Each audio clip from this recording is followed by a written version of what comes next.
Hi hello నమస్తే నా పేరు Lalitha Sri Vaishnavi welcome to my YouTube channel. మీరు కనుక ఫస్ట్ టైం నా వీడియో చూస్తున్నట్టయితే please do like share and subscribe to my channel. So సక్సెస్ఫుల్గా డే 3 వ్లాగ్ అయితే కంప్లీట్ చేశాను నేను. హోప్ మీ అందరికీ నచ్చుతుంది అనుకుంటున్నాను. ఏమన్నా మార్చుకోవాలన్నా ఏమన్నా ఇంప్రూవ్ చేసుకోవాలన్నా please let me know. Do comment. మీకు కనుక ఈ వీడియో నచ్చినట్టయితే నెక్స్ట్ ఎలాంటి వీడియోస్ చేయాలి అనేది కూడా నాకు కామెంట్స్లో చెప్పండి. ఇవాళ అయితే మార్నింగ్ లేచిన దగ్గర నుంచి ఆడుతూనే ఉన్నారు. సమ్మర్ హాలిడేస్ అంటే కిడ్స్‌కి ఫుల్ ఫన్. బట్ పేరెంట్స్‌కి బిగ్గెస్ట్ క్వెషన్ ఎలా ఎంగేజ్ చేయాలి? ఫుల్ డే మొబైల్, టీవీతో టైం వేస్ట్ కాకూడదు. వాళ్ళని యాక్టివ్‌గా, హ్యాపీగా, ప్రొడక్టివ్‌గా ఎలా ఉంచాలి? ఇవాళైతే నేను సింపుల్‌గా రసం అండ్ పొటాటో ఫ్రైతో లంచ్ రెడీ చేస్తున్నాను. సో, మీరు చారు ఎలా పెడతారు? నేనైతే ఫస్ట్ పోపేసి, నెక్స్ట్ టమాటాలు కాసేపు వేయించి, తర్వాత ములక్కాయలు వేసి అలా చేస్తాను. మీ రెసిపీ ఏంటో కామెంట్ చేయండి. పొటాటో ఫ్రై అండ్ రసం ఇదైతే ఇవాల్టి లంచ్ హాయిగా సింపుల్‌గా చేశాను. Why engagement is important to kids? ఎందుకు అంటే సమ్మర్‌లో రొటీన్ లేకుండా ఉంటే కిడ్స్ లేట్‌గా పడుకుంటారు, లేట్‌గా లేస్తారు. స్లోగా స్క్రీన్ టైమ్ పెరుగుతుంది. సో, మన గోల్ ఏంటి అంటే స్ట్రిక్ట్ రొటీన్ కాదు. Balanced and flexible routine create చేయడం. అప్పుడే కిడ్స్ యాక్టివ్‌గా ఉంటారు అండ్ హాలిడేస్‌ని కూడా ఎంజాయ్ చేస్తారు. సింపుల్ డైలీ రొటీన్స్ అలవాటు చేయండి. మార్నింగ్ లేవటం, కొంచెం ఎర్లీగా ఫ్రెష్ ఎయిర్ అండ్ సన్‌లైట్, మీతో కిచెన్‌లో కొంచెం హెల్ప్ చేయటం, లెర్నింగ్ టైమ్. సమ్మర్ కాబట్టి హెవీ స్టడీస్ అనవసరం. బట్ కంప్లీట్‌లీ స్టాప్ చేయకుండా ఏదో story reading, writing practice, small brains అలాంటివి.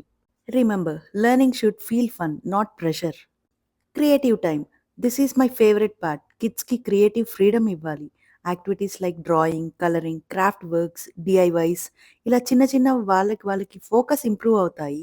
వాళ్ళ లంచ్ అయిపోయింది కాబట్టి నేను కూడా నా లంచ్ తీసుకున్నాను. ఇవాల్టి నా మీల్ ప్లేట్ అయితే ఇది. అర్బన్ కంపెనీలో ఇన్‌స్టామెయిడ్‌ని బుక్ చేసుకున్నాను. సో, అమ్మాయి అయితే వచ్చింది. సో, నాకు 2 అవర్స్‌కి 1 రూమ్ క్లీన్ చేయటానికి టైం పట్టింది. చాలా మంచిగా చేసింది. డీప్ క్లీన్ చేసింది. సో, ఫ్యాన్స్ తుడిపించుకున్నాను. ఏసీ అండ్ కబోర్డ్స్ అన్నీ కూడా చాలా నీట్‌గా తుడిచింది. అలానే కాదు మన ఆర్గనైజర్స్ కూడా తీసి అన్నీ ఓపెన్ చేసి, తుడిచి చక్కగా చేసింది. నాకైతే చాలా నచ్చింది. ఇక్కడ ఒక విషయం చెప్పాలనుకుంటున్నాను. Why organisation is important. Cleaning అంటే ఒక్కసారే క్లీన్ చేయటం కాదు, మెయింటైన్ చేసుకోవాలి. అది మెయిన్ ఛాలెంజ్. ఆర్గనైజేషన్ ఉంటే క్లీనింగ్ ఈజీ అవుతుంది, టైమ్ సేవ్ అవుతుంది, మైండ్ కూడా చాలా కామ్‌గా ఉంటుంది. మెస్ తక్కువ ఉంటే స్ట్రెస్ కూడా ఆటోమేటిక్‌గా తగ్గిపోతుంది. First step decluttering. మన ఇంట్లో చాలా అన్నెసెసరీ ఐటెమ్స్ ఉంటాయి. లేటర్ యూజ్ చేస్తామని పెట్టుకోవచ్చు. బట్ యూజ్ చేయము. నా దగ్గర చాలా లిప్‌స్టిక్స్ ఉన్నాయి. చాలా నెయిల్ పాలిష్‌లు ఉన్నాయి. కానీ అవి నేనెప్పుడు యూజ్ అలా చేయను. వాడనివి ఏమైనా ఉంటే తీసి పారేయండి. నెక్స్ట్ థింగ్ ఏంటి అంటే everything should have a place. ఇది golden rule. Everything should have a fixed place. Keys కానీ, టాయ్స్ కానీ, కిచెన్ ఐటెమ్స్ కానీ ఫిక్స్డ్ ప్లేస్ ఉంటే సెర్చ్ చేయాల్సిన అవసరం ఉండదు. యూజ్ చేసిన ఐటెమ్స్ మళ్ళీ అదే ప్లేస్‌లో పెట్టడం హ్యాబిట్ చేసుకోవాలి. నెక్స్ట్ థింగ్ ఏంటి అంటే daily 15 minutes reset. Daily full cleaning అవసరం లేదు. బట్ 15 మినిట్ రీసెట్ రొటీన్ చాలా హెల్ప్ అవుతుంది. నేనైతే రోజు పడుకునే ముందు లివింగ్ రూమ్ క్లీన్‌గా చేసుకుంటాను. కిచెన్ కౌంటర్ టాప్ మొత్తం క్లీన్ చేసుకుంటాను. థింగ్స్ అన్నీ బ్యాక్ టు ప్లేస్ పెట్టేసుకుంటాను. మార్నింగ్ లేచినప్పుడు చాలా హౌస్ అంతా ఫ్రెష్‌గా, నీట్‌గా ఉంటుంది. కిడ్స్ ఉంటే మెస్‌ని కంట్రోల్ చేయటం చాలా కష్టం. బట్ వాళ్ళని ఇన్వాల్వ్ చేసి చేస్తే చాలా ఈజీ అవుతుంది. సో, మనమే నేర్పించాలి. వాళ్ళు ఆడుకున్న తర్వాత ఆ బొమ్మలన్నీ మళ్ళీ ఆ ప్లేస్‌లో పెట్టుకోవటం. Small cleaning habits. Make it fun. Like a game or challenge లాగా పెట్టండి. అప్పుడు ఆ టాస్క్ కూడా చాలా ఈజీ అవుతుంది. నెక్స్ట్ ఇంకొకటేంటంటే వీక్లీ డీప్ క్లీన్ రొటీన్ పెట్టుకోండి. Daily small cleaning plus weekly deep cleaning ఏదైనా ప్లాన్ చేసుకుంటే మనకి ఓవర్‌లోడ్ అనిపిచ్చదు. ఇంకొకటేంటి అంటే smart organisation habits. Few simple habits. One in, one out rule follow అవ్వండి. ఏదైనా కొత్త వస్తువు తెస్తే పాతది తీసేయటానికి ట్రై చేయండి. షాపింగ్ ముందు ఒకటికి 2 సార్లు ఆలోచించండి. ఇది ఇంపార్టెంటా కాదా అని.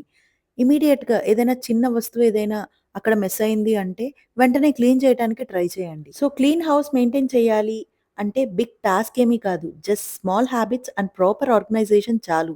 Start small, stay consistent and you will see a big difference.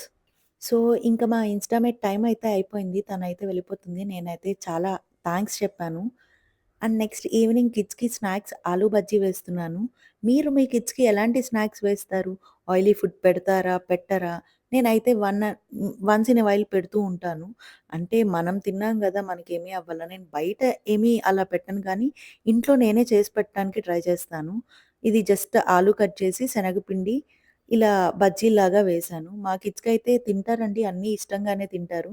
మా వాళ్ళకి నచ్చుతాయి. సో, చక్కగా నీట్‌గా అన్నీ వేసి వాళ్ళకి కొంచెం దాంట్లో సాస్ వేసి ఇచ్చాను. సో, సమ్మర్‌లో కిడ్స్‌ని ఎంగేజ్ చేయటం కష్టమే.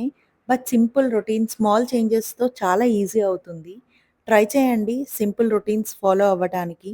నేనైతే మా వాడిని స్పోర్ట్స్‌లో జాయిన్ చేశాను. Especially badminton. సో, బ్యాడ్మింటన్ ఏంటి అంటే మోర్ యాక్టివ్, బాడీ అంతా ఫుల్ వర్కౌట్ అవుతుంది. వాళ్ళు కూడా చాలా హ్యాపీగా ఫీల్ అవుతాడు. వాడికి నచ్చిన స్పోర్ట్‌లో వాడు ఇన్వాల్వ్ అయ్యి, వాడి హ్యాపీ ఫేసెస్ వాళ్ళ ఫ్రెండ్స్‌తో కలిసి ఆడుకోవటం బావుంది. చాలా బాగా నచ్చింది. ఇండిపెండెంట్ ప్లే ఎంకరేజ్ చేయండి. ఆల్వేస్ ఎంటర్‌టైన్ చేయకండి. కొంచెం వాళ్ళని ఆడుకోవటానికి అలౌ చేయండి. అక్కడే క్రియేటివిటీ స్టార్ట్ అవుతుంది. సో, వాళ్ళకి స్పేస్ ఇచ్చి వాళ్ళు కూడా ఆడుకునేటట్టు అంటే అన్నిట్లోనూ మన ఇన్వాల్వ్‌మెంట్ అవసరం లేదు. సో, మీరు కూడా దగ్గరుండి వేలు పెట్టి రాయించాల్సిన అవసరం లేదు. Let them be independent, learn everything. So, next అయితే ఈ ఆర్గనైజేషన్ మీకు చూపించలేదు కదా! సో, ఇలా అయితే అరేంజ్ చేసుకున్నాను నేను నా థింగ్స్ అన్నీ. చాలా నీట్‌గా ఎంత హాయిగా, కామింగ్‌గా ఉందో. అంటే ఇదివరకు కూడా ఇలానే ఉండేది. కాకపోతే డస్ట్ అండ్ దుమ్ముతో ఉండేది. సో, అదంతా క్లీన్ చేసుకున్నాను. నెక్స్ట్ మా చిన్నవాడికి అన్నం పెట్టేసి పెద్దవాడు వాడంతట వాడే తింటున్నాడు. నేను నా ఓట్స్ తినేస్తున్నాను. నైట్ రొటీన్ కూడా అయిపోయింది మాది. So, that's all for this video. Hope ఈ వీడియో మీ అందరికీ నచ్చిందనుకుంటున్నాను.